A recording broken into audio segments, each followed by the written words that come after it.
reír profundamente. No recuerdo exacto, pero sí recuerdo lo último que nos dijo en la plaza: hay que hacer una pueblada para echar a estos jueces de mierda.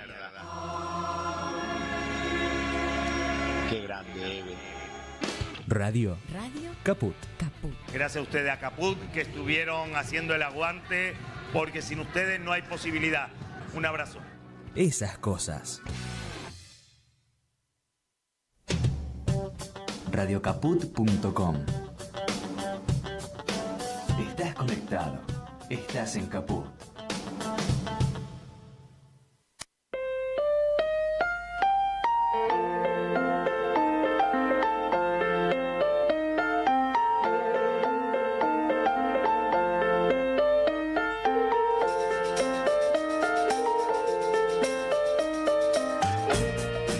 El siguiente programa de Serendipia por Radio Caput se realiza del estudio Chicha María en Talcahuano, al 200 Ciudad Autónoma de Buenos Aires.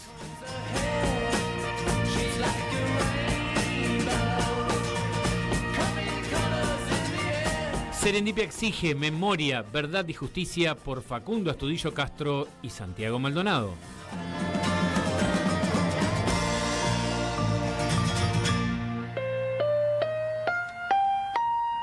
Serendipia pide el cumplimiento de la Ley Micaela en todos los estamentos del Estado Nacional.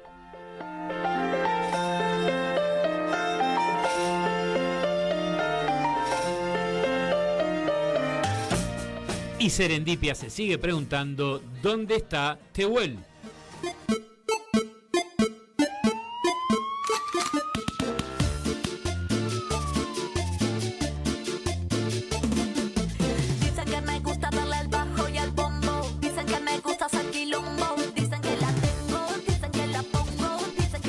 Buenas tardes, querida oyentada de Serendipia, aquí en Radio Caput, programa 227 en el aire. Agustina Buenas Roca. tardes. Agustina, ¿cómo le va? Muy bien contenta, un día removido hoy. Un día extraordinario, un día que quedará en los libros de historia, cuando en la educación se estudia y todo, va a estar en los libros de historia, porque viste Si que no ahora, nos llega, ¿viste? ahora estamos descubriendo que hubo un bombardeo, ¿no? Que hace 70 años hubo un bombardeo, y yo reconozco que a mí no me llegó esa información como hubiera querido que me llegara, digamos, en su momento cuando... Pero bueno, uno estudió bajo la dictadura, y en tu caso no sé si te acordabas tanto de haberlo estudiado. Mira, yo soy hija de la democracia, pero yo no sé qué tanto hondó los libros de Santillán, por ejemplo, que fueron los libros que me llegaron a mí en la primaria y en la secundaria. No sé qué tanto hondaron en esos momentos, más que un parrafito chiquito diciendo, Sí, ¿te pasó total. esto? Listo. Y nada más. Bueno, sigue, es un día histórico, extraordinario. Y bueno, todos estamos diciendo hoy que es un día bisagra, ¿no? Bueno, vamos a ver la bisagra hacia dónde va, porque sabemos que no quiero que nos quede esa sensación de que, bueno, listo, los dejamos que festejen, que pidan por la libertad un día, que se manifiesten, no vamos a hacer quilombo hoy, me estoy refiriendo a este gobierno fascista, sí. Y después, bueno, nada, que esto se aquiete, ojalá esto sirva como un punto de partida.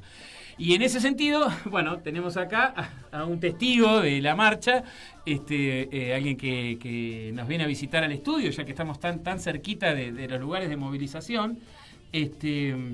Y bueno, presentemos a nuestro invitado de hoy, que iba a ser por teléfono, pero lo tenemos acá en el estudio. Buenísimo. Bueno, recibimos la sorpresa de tener acá en el estudio a Marcelo Koenig. Él es secretario general de Descamisados, profesor universitario y diputado nacional de mandato cumplido. Bueno, muy bien. Buenas tardes. ¿Cómo va? Buenas tardes. ¿Cómo les va? ¿Todo bien? Todavía con las suelas calientes de la marcha. Exacto. Bueno, a ver, estas primeras sensaciones de la marcha, del día de hoy. Me parece que hoy nos jugamos mucho, ¿no? Porque si el poder nos daba ese mensaje terrible que fue poner presa a aquella que expresó quizás mejor que nadie en el siglo XXI las esperanzas y los anhelos de nuestro pueblo, y nosotros nos quedábamos callados, sin hacer nada, sin demostrar el calor popular frente a esa injusticia, estábamos en el horno. Así que me parece que hoy fue una demostración contundente. Me venía a la cabeza una frase que tiró cuando empezaron a procesar a Cristina, ese comunicador del régimen que era La Nata, que decía terminó sola, vieja, qué sé yo, y pensaba que es todo lo contrario, ¿no? Esa Cristina bailando en el balcón que tanto odio le da a los gorilas, y esta movilización enorme y contundente que vinieron compañeros de todas partes a demostrar, pese a que operaron como loco para decir que se bajaba la marcha, la notificación, el domicilio, la notificación todo acelerada, todo como para desmantelar la marcha, y sin embargo fue realmente una marcha. Los jueces tal vez con esa medida evitaron que fueran Comodoro Pi. Sí, yo lo vi así como se dice en mi barrio, se cagaron un poquito. Sí, ¿no? se cagaron un poquito. Y bueno, obviamente que también un poquito el mensaje, la conferencia de prensa de ayer con las nuevas medidas en torno a la seguridad, también, y todo lo que se hizo hoy durante la mañana y el mediodía, porque hubo varios situaciones así, podríamos decir, de vejación, porque te hacen bajar de un micro, te revisan, bueno, es una intimidación importante, ¿no? Y sobre todo eso que se difunde, y bueno, eso también genera tiene una misión, que es la de que la gente no se movilice, la gente se quede quieta. Pero como decías, ¿no? Una fiesta, ¿no? Y creo que tuvo esa sensación, para los que estuvimos en la esquina de San José y Humberto Primo en estos días, algunas veces, se mantiene ese tono, ¿no? De salir de la tristeza, de la angustia, de lo que tal vez en los días previos, las 48 horas anteriores al fallo, había una incertidumbre y una situación de angustia, digamos, respecto a una decisión que ya la veíamos casi como fue, ¿no? Ya firmada, ¿no? Una sentencia que ya estaba firmada, que también Cristina lo adelantó hace años, ¿no? Cuando en sus declaraciones, que ya estaba, la sentencia estaba firmada.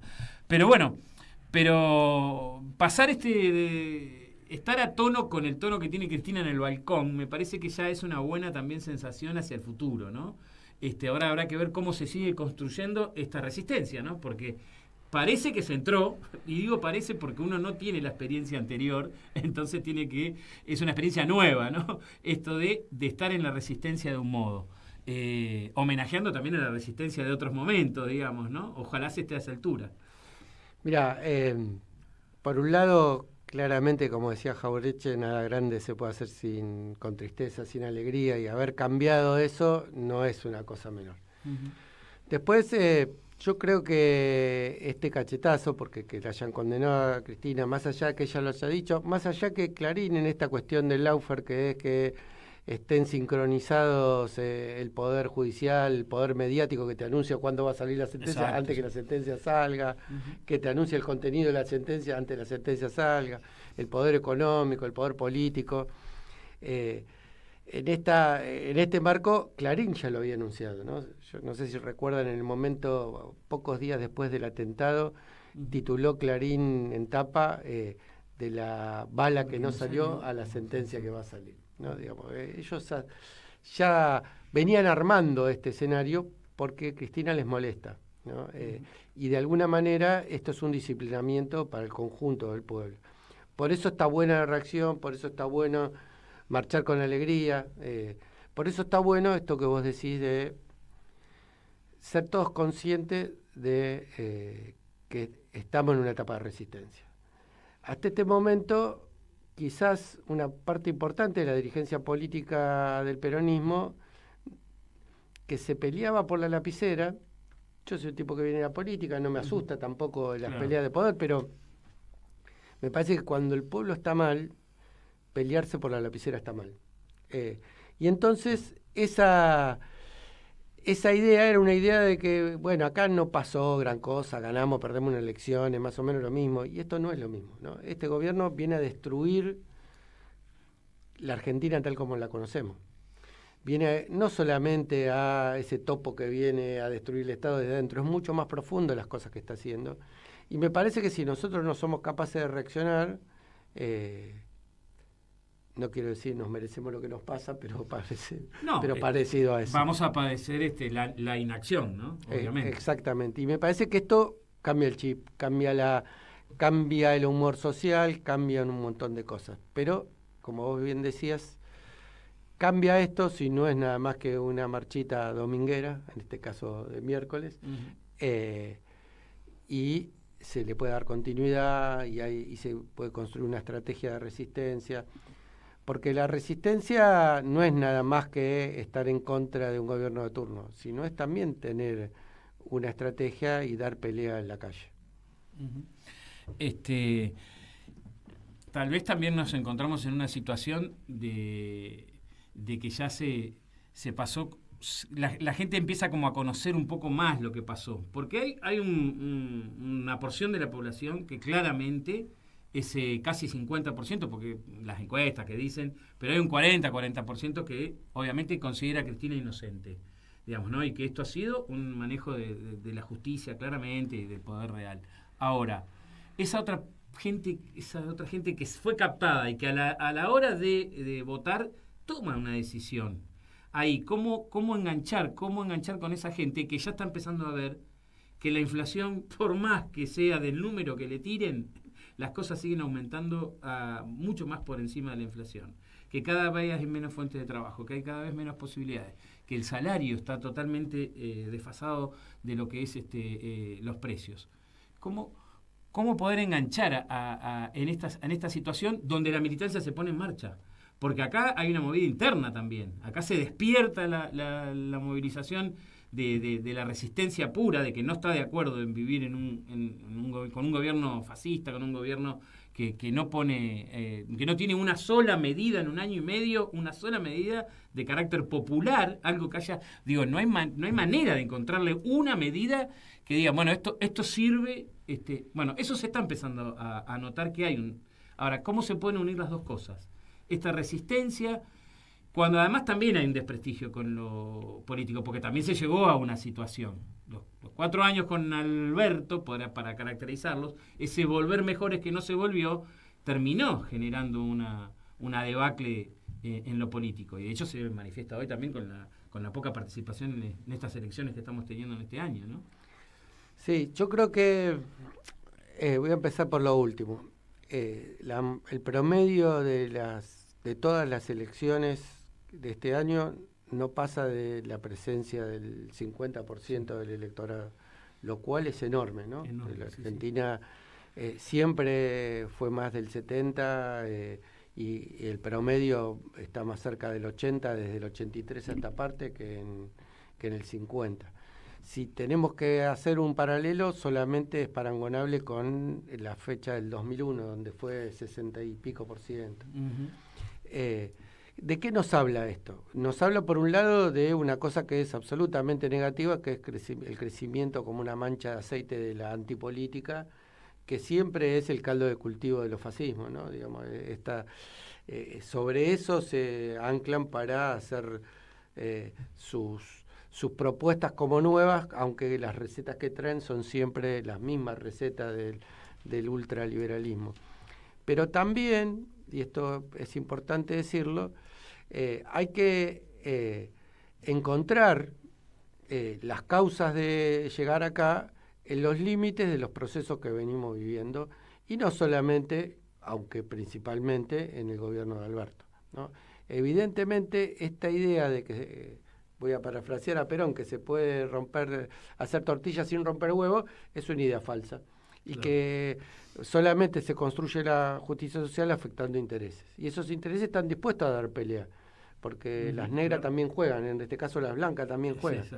Y entonces hay que ser capaz de construir esa fuerza, esa fortaleza para bancarse los vueltos, ¿no? Digamos, me parece que hay un montón de factores que a lo largo de estos años nos llevaron a esta situación. Y nosotros tenemos que volver a dialogar con el conjunto del pueblo. Cristina fue muy clara cuando planteó el tema de qué significaba esta sentencia, cuando dijo, aunque a mí me encarcelen, me quieren presa muerta, aunque me metan presa, no va a mejorar la vida cotidiana de las personas, no.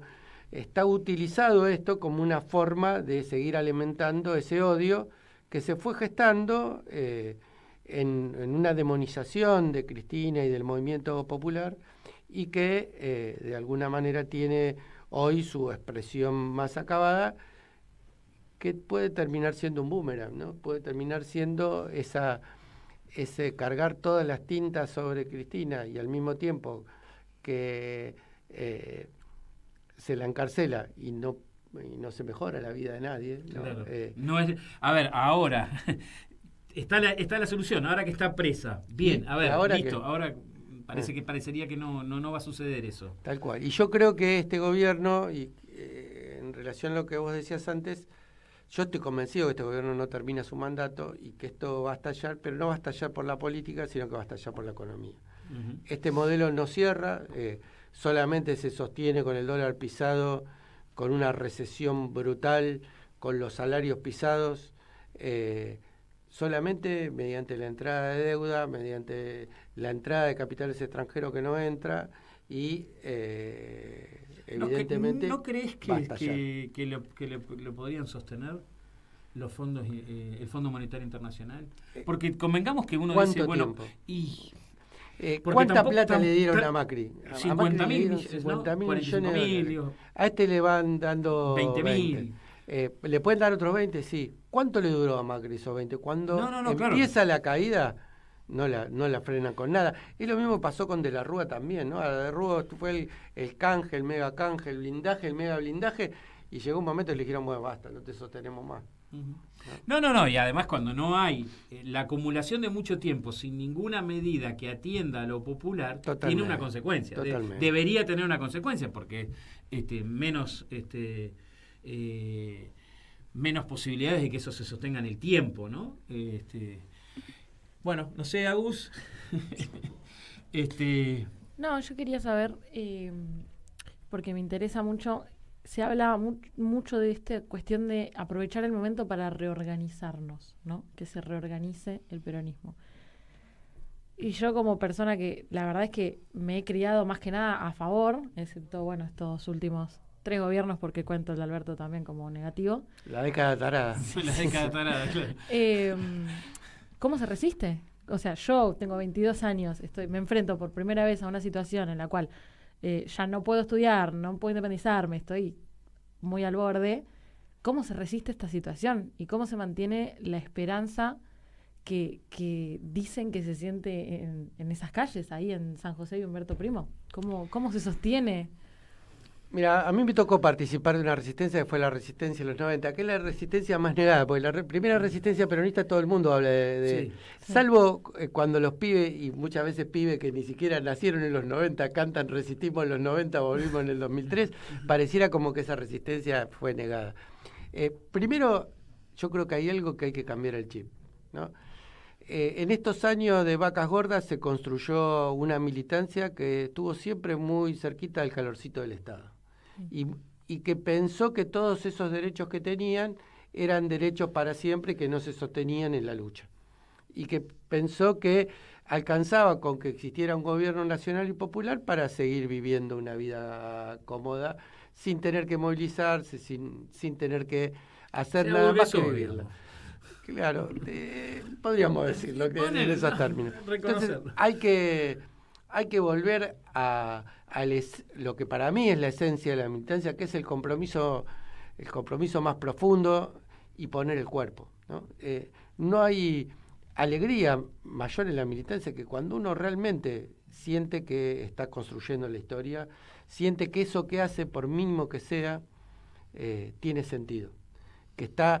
Y además, cuando digo cambiar el chip, es que los pibes vuelvan a sentir que lo que sueñan es hacer una revolución, no ser concejales o ser funcionarios. Nadie puede enamorarse de... Si le preguntás a un pibe qué querés ser, y quiero ser subsecretario. Nadie te dice esas cosas. Digo, hay que poder volver a encender esa llama, ¿no? Digamos, esa llama de la que hablaba Evita. Digo, si nosotros no la militancia se tiene que contagiar, ¿no?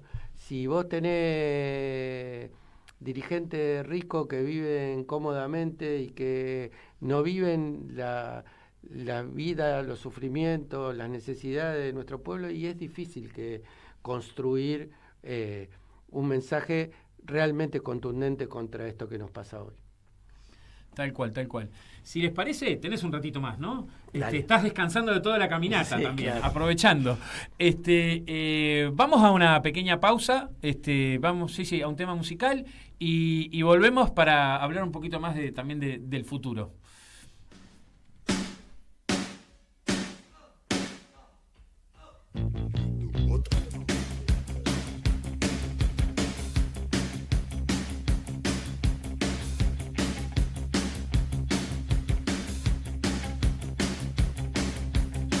Yo que nací con mi idea, yo que nací sin poder, yo que luché por la libertad, pero nunca la pude tener.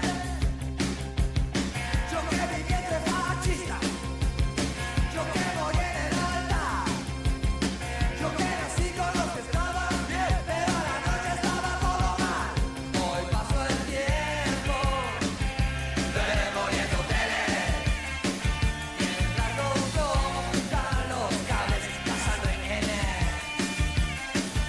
Hoy pasó el tiempo, demoliendo teles. Mientras los chicos allá en la esquina pegan carteles.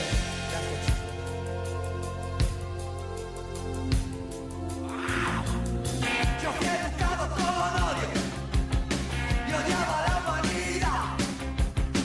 Un día me fui con los hippies y tuve un amor y también mucho más. Ahora no estoy más tranquilo y porque tenía que estar. Todos recibimos sin entender y todavía me siento una normal. Hoy pasó el tiempo, demoliendo bienes. Mientras los cortan los cables, cazan rehenes. Hoy pasó el tiempo, demoliendo bienes. Mientras los chicos allá en la esquina pegan carteles.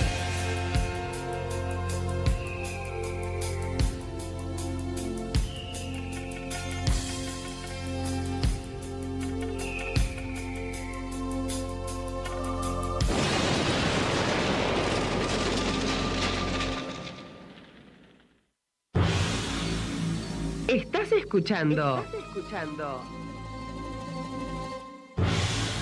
En el aire de Caput. Serendipia, un hallazgo afortunado. Vamos viendo. Muy bien, seguimos en Serendipia, aquí 17 y 28, de una tarde, un día peronista, ¿no? Terminó siendo, arrancó muy Un nublado. poco frío para día Bueno, peronista, claro, pero por lo menos pero había después sol, se un abrió cielo el sol, azul, sí. digamos, en eso sí era un día peronista. Para las fotos así Sí. aéreas nos Un día peronista. ayudó el tiempo. Marcelo, contanos un poquito cómo te imaginás lo que sigue a esta velocidad de los acontecimientos donde en un pestañear, porque es así, pasa el invierno, pasa un poquito el invierno y ya estamos votando en la provincia de Buenos Ya Aires. tenemos dos elecciones, ¿no? Ya Una tenemos- en septiembre y otra en octubre. octubre. Por lo menos por ahora esto sigue siendo así. Yo creo que nosotros tenemos que empezar a pensar que nuestra solución no es electoral, que es política. Porque si pensamos que la solución es solamente electoral, probablemente nos llevemos un chasco. En un doble sentido. La derecha está muy fuerte y ellos van a lograr disciplinar de modo tal a las fuerzas para tener un solo candidato, ¿no? Ujú. Sí. Y eso en una elección de tercios como podría ser esta, Vuelve a puede pasar significar- un escenario parecido al balotaje, digamos, claro, donde dos claro. suman por un lado y otro aparte. Porque el otro día conversaba con una compañera que me decía que el cordón sanitario que en Francia han hecho contra el fascismo y que permitió ganar a los conservadores, pero para que no se fuera el gobierno a la ultraderecha de Le Pen y su banda, acá se ha hecho contra el peronismo, ¿no? Hay una especie de cordón sanitario que tiene que ver con esto que hablábamos antes de la demonización y eso, y que nosotros lo tenemos que romper. Y romper para mí no es, buscamos los radicales y el radical que nos promete un poquito de amor, lo abrazamos, Claro, lo abrazamos.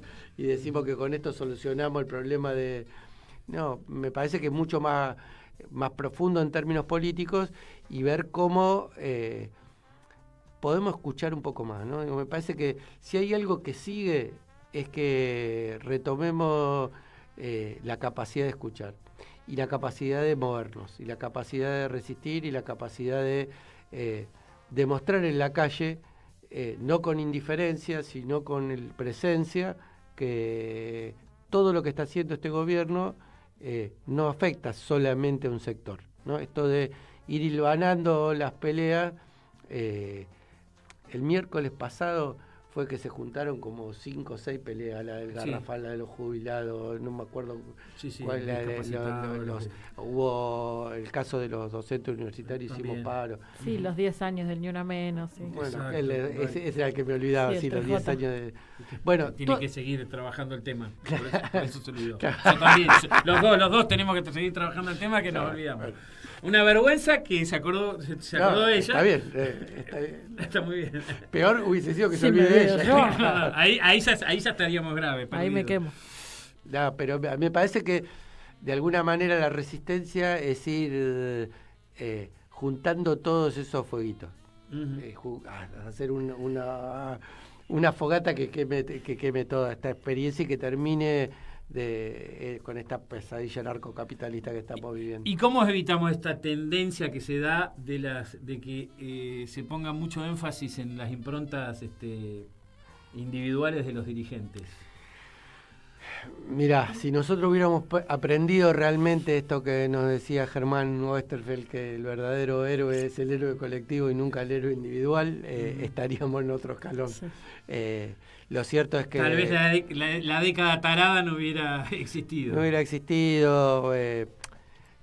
Y además yo creo que hay que pensar en las construcciones colectivas y basta de dedos que, como sabemos, se pueden equivocar, ¿no? Digamos, yo me hago cargo, terminé votando las últimas 3 elecciones a personas que están en la concepción diametralmente opuesta de lo que para mí es el peronismo, ¿no? Digamos. Y la verdad es que yo no quiero más eso. Y acá es donde también me parece que es una de las cosas que implica la resistencia. Empecemos a discutir un poco el proyecto. Empecemos a discutir en qué Argentina queremos vivir. Empecemos a discutir también cuáles son las cosas que nos van a acercar a esa Argentina. Cristina el otro día tiró una pauta que a mí me pareció interesante, ¿no? Porque a veces yo veo que Cristina habla mucho de pasado y poco de futuro. Pero esta vez, cuando tiró la cuestión de la deuda, dijo, habría que discutir la deuda y había que discutir por qué a nosotros nos prestan más de la cuota que corresponde que nos presta que la cuota que aporta la Argentina. Todos sabemos que esos organismos multilaterales de crédito funcionan de alguna manera de acuerdo a los intereses del imperialismo norteamericano, que es el que domina, porque ahí el voto está de acuerdo al aporte de cada uno. Pero ellos rompieron sus propias reglas, y entonces nosotros podemos usar eso que han roto las propias reglas para poder ponerles condicionamiento a ellos y no que ellos siempre sean los que nos ponen condicionamiento a nosotros. Pongo esto como un ejemplo para hablar de las cosas, ¿no? Digamos, hay un montón de cosas. El proceso de... Tenemos que aceptar mansamente que ahora todos los jóvenes no van a poder tener nunca un empleo con derechos y con vacaciones y con aguinaldo. Estamos volviendo antes del 45, porque esos pibes que pedalean todo el día no son patrones de sí mismos, son esclavos modernos que tienen las mismas condiciones laborales y tienen un patrón, porque alguien se beneficia de esto que ellos hacen, del producto de su trabajo, y al mismo tiempo no tienen ninguno de los derechos que se fueron conquistando en estos años. Tenemos que discutir cómo, quién y para quién se produce. Tenemos que discutir también cuáles son los límites de las políticas extractivistas. Ahora parece que todos estuvieran de acuerdo con que la Argentina sale de este pozo con las políticas extractivistas, el petróleo, la minería, el litio. Bueno, todas estas cosas las tenemos que discutir, ¿no? Digamos, cuál es el rol de los grupos económicos transnacionales. Es decir, yo tengo para mí que en estos últimos años hemos perdido dentro de la política en general la discusión estratégica, y todo entonces se reduce a discusión de nombre, me gusta este, me gusta aquel. Claro. Tal vez cuando nos imaginemos, porque hoy se dijo, y era Cristina dijo hoy que lo ponía contenta de escuchar el cántico de vamos a volver y todo eso. Yo creo que hay algunos parámetros. Lo que pasó entre el gobierno de Alberto, más que haya ganado la ultraderecha, todo lo que se pone en discusión, me parece que deberíamos empezar a pensar que no se puede aceptar como movimiento nacional y popular un candidato que no tenga una postura clara de revisar la deuda, que no tenga una postura clara de una reforma judicial, que proponga, aunque después vemos, porque siempre lo termina decidiendo el implicado, pero que por lo menos proponga el indulto, en este caso a Cristina, Milagros Salas. Después deciden, porque sabemos que es una cuestión muy delicada lo del indulto, porque tenés que aceptar que sos culpable y a veces no se lo acepta ni la persona que lo quisiera recibir.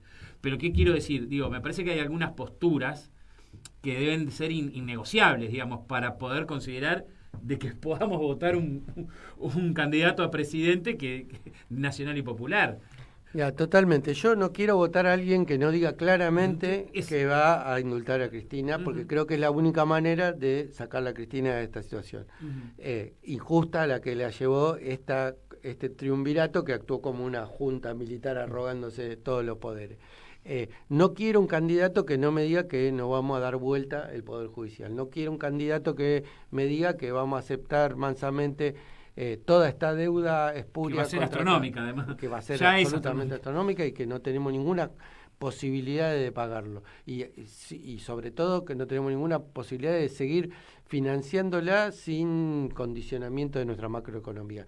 No quiero ningún candidato que no me diga realmente cuál es la estrategia de construcción de una sociedad en donde todos entren, ¿no? Que no me diga la pelotudez que dicen todos de vamos a transformar los planes en laburo genuino. Sí. Es una estupidez eso, como si fuera un botón que uno, mira, descubrí el botón que transforma los planes en bueno, no. Entonces, todas estas cosas y muchas otras, yo le agrego un montón de cosas más. Hay muchas más para la educación, eliminar el RIGI, un montón de cosas. Digo porque hubo quedó demostrado, perdón, Agus, ya te dejo. En el gobierno de Milei quedó demostrado que se puede gobernar con decreto. Tal cual. Ahora, podría haber decretos populares. A veces es excesivo institucionalismo. Se puede gobernar. Ahora, además, se podría hasta cotejar y decir, bueno, tómense en 2 años Corte Suprema para tratar un decreto, si es inconstitucional o no. ¿No? Porque hay mucho. Yo creo que hay que hacer una reforma constitucional. Si nosotros no hacemos una reforma constitucional, no, nada de esto es posible. Con este Poder Judicial, nada de esto es posible. Con el nivel de irrepresentatividad que tiene muchas veces el Congreso, nada de esto es posible. Si nosotros no repensamos, después de 40 años de transitarlo a nuestra democracia, nada de esto es posible. Pero uno puede decir, desde las situaciones que estamos ahora, eso es una utopía. Bueno, es como decía Galeano, te sirve para caminar, te sirve para pensar para dónde vas, te sirve para moverte, ¿no? Y no quedarte mansamente, pero este es un pueblo que... Y es discutir sobre política, porque si no, seguimos discutiendo sobre personas, ¿no? Exactamente. Aus, te dejamos la última. No, es que en realidad estaba pensando, cuando dijiste Rigi, yo dije, ¿cuántas cosas pasaron? Yo no puedo creer la cantidad de tiempo que llevamos, porque yo no veía ni 3 días de este gobierno. Pero nombrás, claro, Rigi, DNU, la ley de bases, hay un montón de cosas que hay que patear, ¿no? Apenas se asuma un nuevo candidato o candidata, hay que deshacer de todo eso. Y una propuesta que yo tengo muy, muy instalada, así como vos decís la de la deuda, para mí es una ley antinegacionismo, porque para mí no. También. Yo cuando estaba en el Congreso presenté un proyecto de ley de penalización del negacionismo, como tienen muchos países de Europa. Sí, por supuesto. Y recibí la mayor de las indiferencias, digamos, porque quizás después de que apareció Villarroel, muchos otros le hubieran acompañado, pero ahí la única que me acompañó en su momento fue, fíjate vos, la diputada Moró, Cecilia Moró, del Frente Renovador, y muchos de los que se supone que están más cerca en las posiciones decían, no es el momento, que el punitivismo, que no sirve, que esto, que el otro. Bueno, es esto que decías antes, ¿no? De de que hubo una época en la cual se creyó como que, ¿qué dijiste vos? Que se emburguesió. No, se aburguesó. Como esta cosa de asumir que los derechos que se conquistaron ya se conquistaron y listo, y no de que hay que seguir avanzando en dirección a todo eso. Y que se sostienen los derechos, los no días. son para siempre, se sostienen en la pelea. Eve decía mucho eso, No, todos los días hay que luchar por los derechos conquistados. ¿Cómo se extraña la palabra de Eve, la palabra de Diego? Yo digo, las cosas que le diría Diego a este muy tipo. directo. No, la cantidad de memes que habría y de frases, de idea fuerza que habría a partir de lo que ha dicho Diego. Bueno, Marcelo, ha sido un gustazo tenerte acá. Qué lío que iba a ser poder hablar entre medio de toda la multitud. Sí, claro. Sí. Pero bueno, nada, genial que nosotros estamos cerca y que vos estabas cerca. Bueno, las puertas abiertas para discutir de política acá en Serendipia. Así Buenísimo. Que no va a faltar oportunidad. Sí, bueno, discutir, no hay que tenerle miedo a discutir. No, la discusión hay que darla. Las contradicciones en el pueblo no son antagónicas. Uno puede pelearse, discutir, no estar de acuerdo en algo, pero lo importante es poner en el centro la política. Si no, discutimos los individuos nomás. Uh-huh. Y ojo, Agus, que vos estás acostumbrada a este periodo de la historia, podríamos decir estos últimos años, y claro, ves, si vas a discutir con Lemoyne, la verdad que eso no es de política.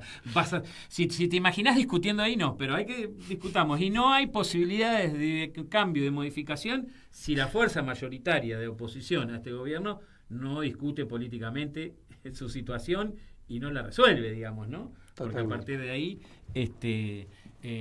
está mucho en juego la correlación de fuerzas, ¿no? Así que nada, un gusto, Marcelo, de tenerte acá. Los tres pertenecemos a la Universidad de Madres, que también tenemos que recuperar lo más pronto tampoco posible. Quiero votar un candidato que no me diga que la Universidad de las Madres va a volver a ser de las Madres y no de estos tipos que la tienen ahora. Tal cual. Bueno, quedamos así, cerramos así. Gracias por estar, por tus palabras, por tus reflexiones. Bueno, nos vamos a la tanda de la radio y volvemos. ¿Querés arrancar la mañana bien informado? Infosiberia, las noticias en tu celular. Manda un mensaje de WhatsApp al 1128679078 y recibilo gratis todas las mañanas. Vos sos la única que me haces feliz cuando nadie te dice la verdad. Infosiberia, las noticias en tu celular.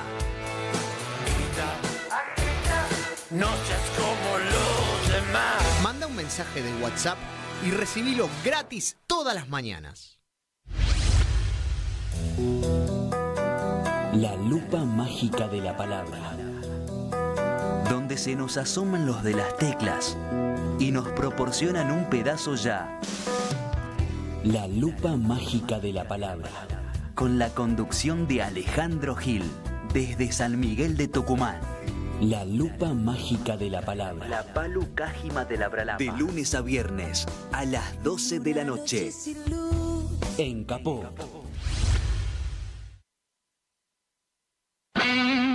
En Caput. Estamos con el padre Paco, que para mí es un placer y un honor. Buen día. Hola, buen día. Pasan cosas. Riéndome, seguramente Eve habría dicho alguna de sus bravuconadas y seguramente me hizo reír profundamente. No recuerdo exacto, pero sí recuerdo lo último que nos dijo en la plaza: hay que hacer una pueblada para echar a estos jueces de mierda. Qué grande, Eve. Radio Caput. Gracias a ustedes, a Caput, que estuvieron haciendo el aguante, porque sin ustedes no hay posibilidad. Un abrazo. Esas cosas. Estás escuchando. En el aire de Caput. Serendipia, un hallazgo afortunado. Vamos viendo.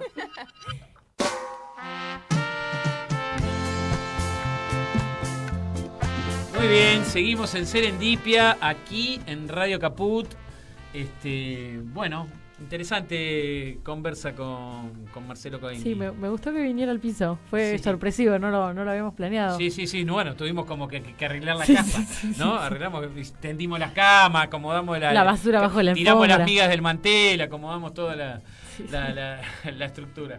Bueno, y no presentamos a nuestro columnista hoy. Entre Ya la teníamos emoción. invitado antes que empezara el programa, teníamos invitado en el estudio, nos saludamos a nuestro columnista y... ¿Estará conectado? ¿Estará por ahí? Sí, creo que sí, está conectado. Así que un saludo para Daniel Roca. ¿Cómo le va? ¿Qué tal? ¿Cómo están? Hola, Lo estoy Dani. escuchando. ¿Todo bien? ¿Pudiste escuchar la entrevista acá con Marcelo Cohen? Por supuesto, me quedé con ganas de intercambiar. Ay, qué lástima que no mandaste señal. ¿Tenías alguna pregunta No, para no, hacer? no. Este, No, el que conduce. Sí. Es tímido, ¿viste? No, está medio peronista, ¿viste? El como dice, el que gana conduce y el que el otro acompaña.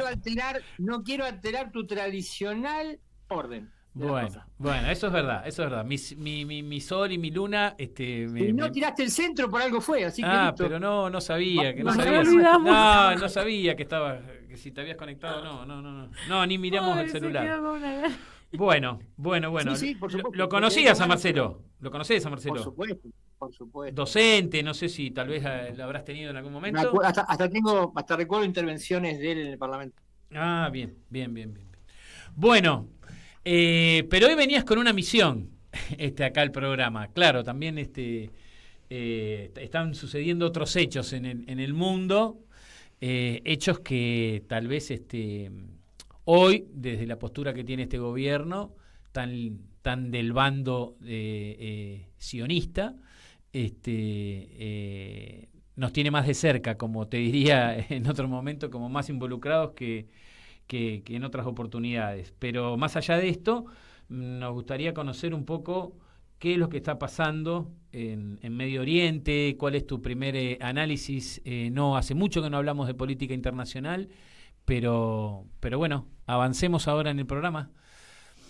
Bien, a mí me parece que así como cuando vemos el conflicto en Ucrania, lo abordamos dentro del conflicto que es la OTAN con Rusia y no Ucrania, tenemos que ver lo que ocurre en Israel como parte de también la expansión de la OTAN, que tiene una verdadera cortina de hierro militar que va desde el Báltico, desde allá, desde las ex repúblicas rusas, atraviesa Europa, pasa frente a Turquía, cruza frente a la frontera iraní y llegan las armas y las bases militares norteamericanas hasta el mar de la China.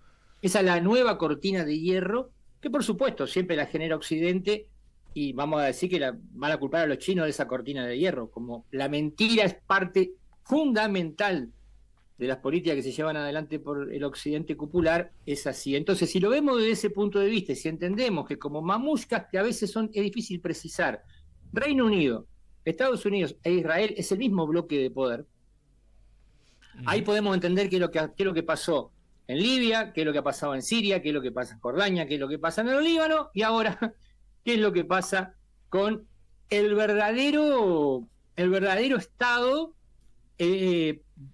con potencia de Oriente Medio no alineado a Occidente, ¿no? Además, el Estado persa, una de las cunas de la historia de la humanidad, del proceso humano. Eso es lo que está pasando. Si nos ubicamos ahí, sí, para facilitar así un librito que a veces, ¿no? Acá con el amigo que hace la operación, siempre pide, yo recomiendo siempre como historiador a Ilian Papé. Hay un libro que se baja de internet muy sencillo en PDF, 3 segundos, se llama La limpieza étnica de Palestina, y ahí se puede ver todo el proceso histórico. Ilian Papé, por supuesto, que es judío, ¿verdad? Nacido en Israel y es judío. Como siempre, las mejores fuentes para comprender qué es lo que pasa son los judíos antisionistas, porque ellos viven en su propia intimidad el ser judíos y el renegar con las políticas del sionismo, y hoy estamos nosotros en una avanzada neosionista, pero que ha pisado el acelerador.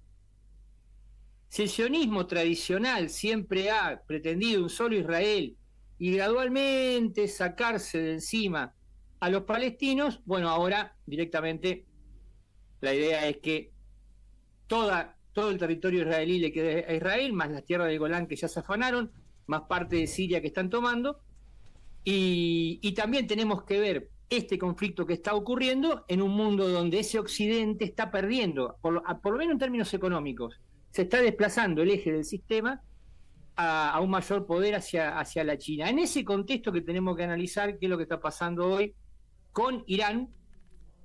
No he visto las últimas horas, estuve un poco en la Plaza de Mayo, la última hora no estuve con el internacional de último momento, pero es evidente de qué lado están los genocidas, de qué lado están los agresores. La verdad que uno a veces no sabe qué hacer cuando un genocida como Netanyahu dice que bueno, que hay que respetar a los civiles, le pide a Irán que respete a los civiles en los bombardeos, y acusa de ser nazis, de que parecen Hitler los iraníes. Desde el 7 de octubre del año pasado están asesinando, del 2023, están asesinando 60.000 palestinos, de los cuales 19.000 son niños. Bombardean hospitales, niegan la comida, el agua. Y el papel en nuestros medios, uno hace zapping y es, pongo C5N a favor de Israel, 2-0. Pongo La Nación Más, es 6-0, siempre. Pongo TN, 5-0. Vas a C5N, 5-1. Por ahí te ponen a un palestino que da otro punto de vista, o un judío que da otro punto de vista. Entonces, me parece que lo que tenemos que analizar es que es necesaria la condena al Estado genocida de Israel, es necesario luchar por el boicot a Israel, hay que apoyar todas las manifestaciones que se hagan. Yo ayer estuve publicando, y como parte de los humanistas en Uruguay, ayer hubo una marcha en Montevideo, una manifestación bastante interesante. Por supuesto que los medios no la levantan, pero es lo que tenemos que hacer. Tenemos que denunciar, tenemos que tratar de visualizar, tenemos que estar informados y tenemos que saber qué es lo que pasa. Porque la misma lógica que da vuelta de la de los medios, con que Cristina tiene que ir presa y todo lo demás, es la misma, y que mete el memorándum de Irán, es la misma lógica, y es el mismo poder económico que pretende demonizar a Irán. Es exactamente lo mismo. En otra parte del tablero, pero es exactamente, son las mismas clases sociales, son los mismos socios, es la misma embajada norteamericana, que juega en los dos lados, porque sabemos todo el papel que ha tenido la embajada norteamericana en el Laufer, en toda América Latina, y en que hoy Cristina esté presa. Y es lo mismo que vemos reflejado, ese mismo poder allá en Oriente, ¿no? ¿Y los medios sugieren poner así la banderita de Irán como se ponía la banderita de Ucrania? No, pero yo creo que hoy el eje es hacer hincapié en Palestina, porque eso no se discute. Lo que no se puede permitir es que se deje de hablar del genocidio palestino. Exacto. Que hoy habían matado a 100 palestinos, ayer habían matado 50 más, por lo menos, que estaban buscando comida. Entonces, hay que seguir pegando en Palestina. No nos olvidemos que en Israel hay un denunciado por estos historiadores que son fantásticos. Lilian Papé hace una descripción del sistema educativo israelí, otra que fundamentalista, otra que racistas. A mí me causa gracia cuando culpan a ellos a los musulmanes o culpan a ellos a los iraníes. Hay un adoctrinamiento para victimizarse, para falsear la historia. Es muy jodido. Uno esperaría que, bueno, sea la misma población de Israel la que se levante. Eso te iba a consultar, porque en realidad venía en decadencia su gobierno. Y a la vez, ahora está recibiendo independientemente de que es muy leve la agresión de Irán a Israel, pero está recibiendo bombas. Entonces, ¿cómo crees que podría ser la reacción del pueblo? Ahora está viendo un cierre de filas tremendo, porque primero que las poblaciones de Tel Aviv, de Haifa, etcétera, están recibiendo algo que desconocían. Exacto. Cuando a vos te empiezan a caer la bomba en tu casa, donde vos estás con tus hijos, con tu familia. ¿Vos tenías antecedentes, Dani? ¿Te acordás en algún otro momento de que hayan caído misiles en esas ciudades? No, ha sido todo absolutamente aislado, y la última vez que enviaron misiles y drones, acordate que avisaron 2 días antes, dijeron los iraníes, van los misiles, fue toda una cosa anunciada, y perfectamente el sistema de defensa israelí lo pudo neutralizar. Esto no había pasado nunca. Nunca había pasado. No hay antecedentes. No, claro, eso. Digo porque a veces uno se pierde en la secuencia. Habría que ir a la guerra de los 6 días y todo eso, pero no, este tipo de confrontación no, porque además por el tipo de armamento, ¿no? O sea, hace 60 años no había, hoy estamos hablando de misiles que a 2.000 kilómetros de distancia te los ponen con una precisión de 2 metros de error, digamos, ¿no?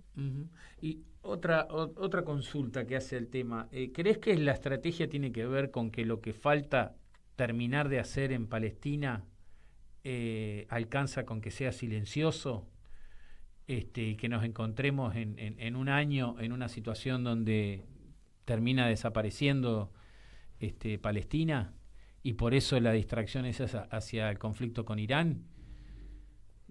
A ver, hay dos proyectos de largo aliento que ambos se están desarrollando al mismo tiempo. Hay un proyecto de Israel, que es crear el Gran Israel, y es desalojar definitivamente a todo el pueblo palestino. Eso lo sabemos, es así, es el sionismo a fondo.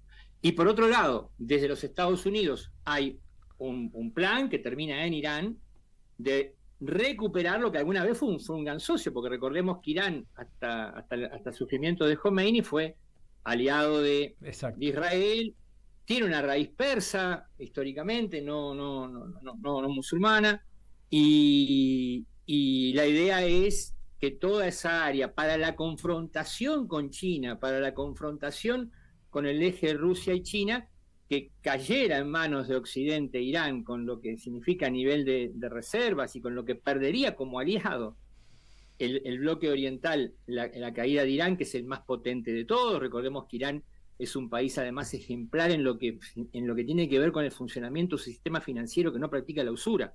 Sí, es una experiencia que nosotros hoy podemos decir. Bueno, claro, ¿dónde la banca no genera la más mínima usura? En Irán. Entonces me parece que ya se ha ido barriendo, ¿no?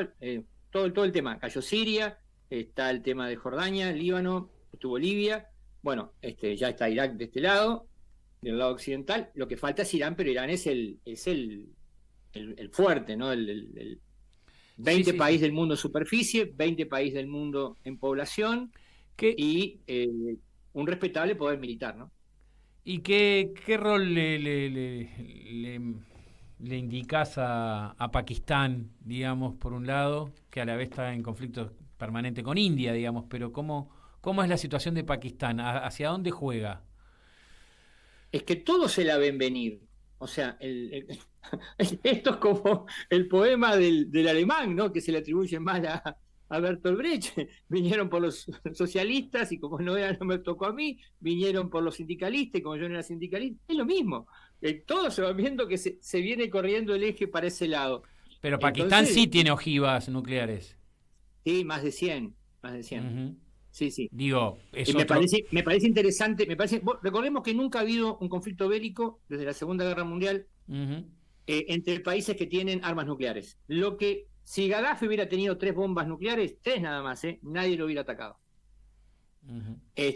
Porque hasta no hay antecedentes. Si Israel se mete con Irán es porque sabe que no tiene armas nucleares. El hecho de que salga a respaldar Pakistán a Irán equilibra, genera una relación de equilibrio, que es lo que se necesita a nivel de relaciones internacionales. Lo que se necesita siempre es que haya una tensión entre los bandos, que ninguno diga, claro, bueno, ninguno tire la primera bomba atómica. Yo no creo que Israel, pensando en que pueda recibir una réplica, jamás arroje una bomba nuclear. Igual pensemos de qué estamos hablando, ¿no? Hablar de la posibilidad, después de la experiencia de Hiroshima y Nagasaki, donde hasta alguien puede decir, bueno, pero no se sabían los efectos, probaron, qué sé yo, eran los únicos que tenían bombas nucleares, no tiene ningún tipo de justificación. Ponele, ¿y ahora qué vas a decir? Uh-huh. Cuando las bombas son mucho más potentes y cuando ya se sabe lo que se genera. Entonces, ese crimen, el Estado que se anime a tirar una bomba nuclear. Claro. Ustedes saben que en el sistema internacional vos tenés el derecho a réplica, de replicar en el mismo grado de agresión, con la misma fuerza que vos recibís una agresión, vos podés replicar. Eso es parte del derecho a autodefensa. Me tirás un tiro, te tiro un tiro, me tirás una ametralladora, te tiro una ametralladora, me tirás con un misil, va con un misil, me tirás con una bomba atómica, con una bomba atómica. Es sencillo. Vos no podés tirar una bomba atómica y victimizarte. Tal cual. Vos no podés arrojar una bomba atómica y decir, no quiero que a mí me la tiren. Digo, esto es muy infantil, pero tiene que quedar claro, porque a veces pareciera que esa lógica, hay tanta la impunidad del Estado genocida de Israel, que uno tiene la sensación de estos tipos hablan como que, no sé, pueden tirar una bomba atómica en Irán y pensar que no van a recibir una réplica. Bien. Así que a mí me parece interesante que a nivel de relaciones internacionales, que se entienda bien, Pakistán salga a respaldar a Irán. Claro. Es interesante. Para poner un freno a estos desquiciados que no tienen límites, ¿no? Bueno, ahí quedó más claro el momento en el que donde estamos parados. Tenemos que estar momento a momento mirando. Tenemos una pequeña ventaja dentro de todo el escenario. Hay un republicano en el gobierno de los Estados Unidos y un demócrata. Los demócratas son... Es increíble, ¿no? Que en general hay todo un tema con los demócratas y los republicanos. Pero si vas a las estadísticas de los tirabombas, ya sabemos de qué lado están. Por eso, entonces me parece que eso, yo no sé si ya no hubieran iniciado una confrontación directa Estados Unidos, que está amenazando con que es inminente, ¿no? Así que tenemos que estar momento a momento y lo que podamos hacer, amigos, visualicemos lo de Palestina y que quede claro que ese Estado que está ahora en confrontación con Irán es un Estado genocida, son los 2.0 de lo que fueron aquellos del 39 al 45. Muy bien, Dani, tal cual.